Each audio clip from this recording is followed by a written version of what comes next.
मौलाना ईसा बंदे इलाही नक्शबंदी के बयानात सुनने के लिए अभी सब्सक्राइब करें ईसा बंदे इलाही ऑफिशियल।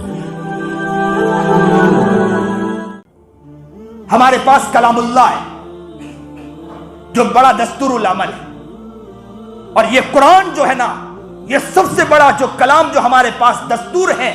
हिंदुस्तान के आईन पर हमें फख्र है, उससे कहीं दर्जा गुना हमको फख्र है तो कुरान पर फख्र है। ये दस्तूर अल्लाह ताला ने हमें कुरान करीम जैसा अजीम कलाम हमें अता फरमाया। लेकिन कहां है मुसलमान? आज कुरान मुसलमान नहीं पढ़ता है तो कुरान को समझेगा क्या मुसलमान? अना खातमुन नबिय्यीन अला नबिय्य बादी, मेरे नबी करीम जनाब सरकार दो आलम सल्लल्लाहु अलैहि वसल्लम ने फरमाया, मैं आखिरी नबी हूं, मेरे बाद कोई नबी पैदा होने वाला नहीं है। लेकिन अना खातमुन नबिय्यीन ला नबिय्य बादी पर डाका पड़ा। अना खातमुन नबिय्यीन ला नबिय्य बादी पर हमला हो गया, और मुसलमान सिर्फ पड़ा रहा अपने जमीन के चक्कर में कि इतनी फीट जमीन हमारी, इतनी फीट जमीन हमारी।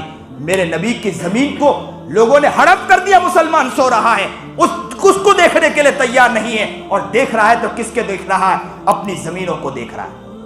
ना नहीं है, देखे खूब देखे, लेकिन जहां हमला हो रहा है उसे भी तो देखने की जरूरत है। यह हमारी जिम्मेदारी है कि नहीं जिम्मेदारी है? यह हमारी ऐन जिम्मेदारी है। मुसलमान वो होता है, नबी का दीवाना और नबी का मस्ताना वो होता है। मेरे नबी करीम जनाब सरकार दो आलम सल्लल्लाहु अलैहि वसल्लम ने उनकी हदीसें मौजूद हैं। उन हदीसों के बाद कोई इश्काल हमारे जहन में क्यों होता है? मैंने पहले ही बतला दिया। क्या बतलाया? कि इंसान जाएगा तो किसके पास जाएगा? डॉक्टर के पास। बीमार हो तो किसके पास जाएगा? डॉक्टर के पास जाएगा, किसी और के पास जाएगा नहीं। और कुरान क्या कहता है? या अय्युहन नासु कद जाअतकुम मौइदतुम मिर रब्बिकुम व शिफाउल लिमा फिस सुदूर। कुरान कह रहा है, ए लोगो, तुम्हारे पास नसीहत की चीज आ गई है। और ये क्या है? कुरान अंदर की बीमारी को खत्म कर देगा। शिफाउल लिमा फिस सुदूर, तुम्हारे अंदर जो सीने में गंदगी है ना, उसे खत्म करने वाला यही कुरान। फबिज़ालिका फल्यफ़रह शिफाउल लिमा फिस सुदूर व हुदन व रहमतुल लिल मुमिनीन। यह हिदायत भी है, रहमत भी है मोमिनों के लिए। किसके लिए कहा? किसके लिए कहा? जरा जोर से बोलो। मोमिनों के लिए कहा, काफिरों के लिए कहा? किसके लिए कहा? यह हिदायत भी है। और इंसान हिदायत कहां तलाश कर रहा है? रास्ता कहां तलाश कर रहा है? और रहमतें कहां तलाश कर रहा है? दूसरी तरफ तलाश कर रहा है। और कुरान कह रहा है हिदायत है और रहमत है। और ये मोमिन अगर ये है कि इससे नसीहत लेगा तो उसके दिल में जो खराबी है, कैसे खराबी है? आज मुसलमान सोच रहा है यार दुनिया के हालात ऐसे हैं, क्या करें, किस तरह करें, कैसा करें। याद रखो, अगर कुरान को समझेंगे, कुरान के ऊपर नसीहत और यही दस्तूरुल अमल पर अमल करेंगे तो ये हालात खत्म होते चले जाएंगे। अंदर की बीमारी, अंदर की कीना खत्म होता चला जाएगा। और दूसरे नंबर पर कोई दुनिया के इंसान आकर हमारे ऊपर हमला करने की कोशिश करे, डाका डालने की कोशिश करेंगे, तो याद रखना कुरान आकर हमारी हिफाजत करेगा इंशाअल्लाह। यही कुरान है जो हिफाजत करेगा। और इसी कुरान से मुसलमान पीछे नजर आता है। इसी कुरान से मुसलमान पीछे नजर आता है। नहीं है कोई कुरान पढ़ने वाला, ना कुरान को समझने वाला। हमारे हजरत वाला हजरत मौलाना खलीलुर रहमान सज्जाद नौमानी कहते हैं कि कुरान को समझना मुसलमानों पर वाजिब हो चुका है। लेकिन है मुसलमान कोई समझने के लिए तैयार? कुरान पढ़ने के लिए तैयार नहीं। कुरान को समझने के लिए कहां तैयार हो? कुरान ही हिफाजत कर सकता है। कुरान के एक एक लफ्ज ही हिफाजत कर सकते हैं। मुसलमानों को इल्मियत से अगर कोई बचाने वाला है तो कुरान बचाने वाला है। कुरान को पढ़े और कुरान को समझे। दुनिया की ताकत आए, शकील इब्न हनीफ या कोई दुनिया की और ताकत आ जाए, याद रखो आपके इस्लाम पर डाका डालने की कोशिश करे, आपके बच्चों के ऊपर इस्लाम के ऊपर डाका डालने की कोशिश करेंगे, तो याद रखना यह कुरान हिफाजत करेगा इंशाअल्लाह। हर इंसान गिरबान में झांक कर देखे। मैं एक बात अभी कहकर आया हूं, असर बाद मेरा प्रोग्राम था, कुरान के उन्वान पर प्रोग्राम था।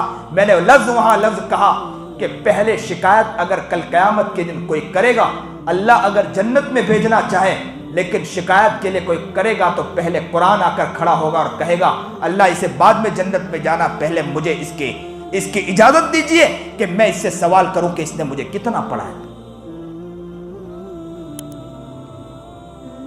قرآن کہہ رہا ہے یا ایھا الناس قد جاءتکم موعظۃ، نصیحت یہ قرآن ایک ایک چیز کھول کر، تمہاری بیماریوں کو کھول کر یہ قرآن پیش کر دے گا انشاءاللہ تمہارے سامنے، تمہاری اندر کی گندگیوں کو کھول کر قرآن پیش کر دے گا۔ آپ لاؤ تو صحیح، قرآن میں اپنے آپ کو سمجھنے کی کوشش تو کرو، قرآن میں اپنے آپ کو دیکھنے کی کوشش کرو۔ حالات ہے تو قرآن کو دیکھو، پریشانی ہے تو قرآن کو دیکھو، دنیا کے منظر نامے بگڑ رہے ہیں تو قرآن کو دیکھو۔ قرآن ایک ایک نقشہ تمہارے سامنے کھول کر انشاءاللہ رکھ دے گا انشاءاللہ۔ قرآن آئینہ ہے، آئینے کے اندر آپ دیکھتے چلو، آپ کو حقیقت کھلتی چلی جائے گی انشاءاللہ۔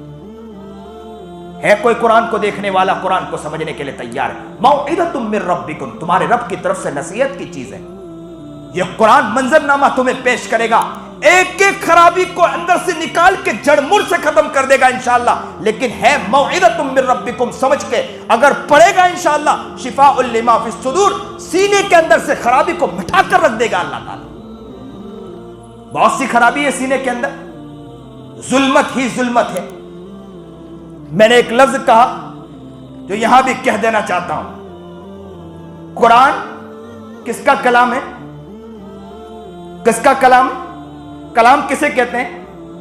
بات کو کہتے ہیں۔ ہم جب بات کریں تو یہ ہمارا کلام، اور اللہ جب بات کریں وہ اللہ کا کلام۔ قرآن کس کی بات ہے؟ اللہ کی بات ہے۔ تو کلام کس کا ہے؟ اللہ کا کلام ہے۔ اللہ ہمیشہ رہنے والا، اللہ کو فنا نہیں ہے، اللہ کو بقا ہی بقا ہے، اور انسان کو فنا ہی فنا ہے، وہ باقی رہنے والا نہیں ہے۔ تو قرآن اگر اس کے دل میں اتر گیا تو یاد رکھو اس کی روح باقی ہی باقی رہے گی، وہ فنا نہیں ہونے والا ہے۔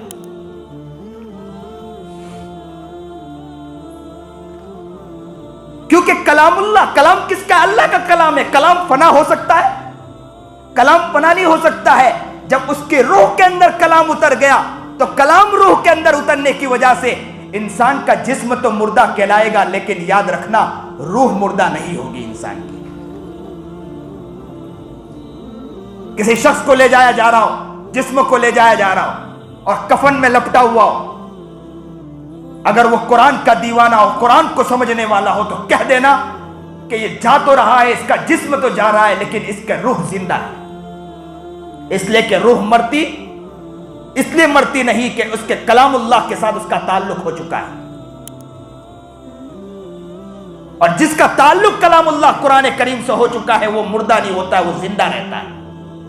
وہ رہتی دنیا تک زندہ رہے گا انشاءاللہ، قیامت تک زندہ رہے گا، وہ مرے گا نہیں ہے۔